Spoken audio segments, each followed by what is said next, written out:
দেশের মানুষ শান্তিতে বাস করতে চায়। এখানে আমাদের ভার্বটা কি? ভার্বটা হচ্ছে চাওয়া। চাওয়া ইংলিশ আমরা জানি ইজ ভেরি সিম্পল, সেটা হচ্ছে ওয়ান্ট। কে শান্তিতে বাস করতে চায় বা কারা বাস করতে চায়? তাহলে মানুষ।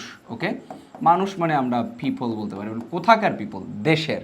তাহলে বলতে হবে the people of the country, the people of the country.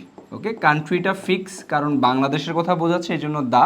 এখানে পিপল ফিক্স, এটা হচ্ছে কোথাকার লোক, দেশের, উপদ্বীপের, নাকি এরকমভাবে নির্দিষ্ট করে দেওয়া আছে, সেই জন্য দেওয়া আছে। এখন শান্তিতে, শান্তিতে মানে আমরা বলতে ইন পিস। ইন পিস বাস করা মানে কি দাঁড়ায়? লিভ। লিভ মানে বাস করা। The people of the country কি করতে চায়? বাস করতে চায়। তাহলে এটা হবে ওয়ান্ট। এখানে কোনো এস যুক্ত হবে না, কারণ পিপলটা প্লুরাল। One, two.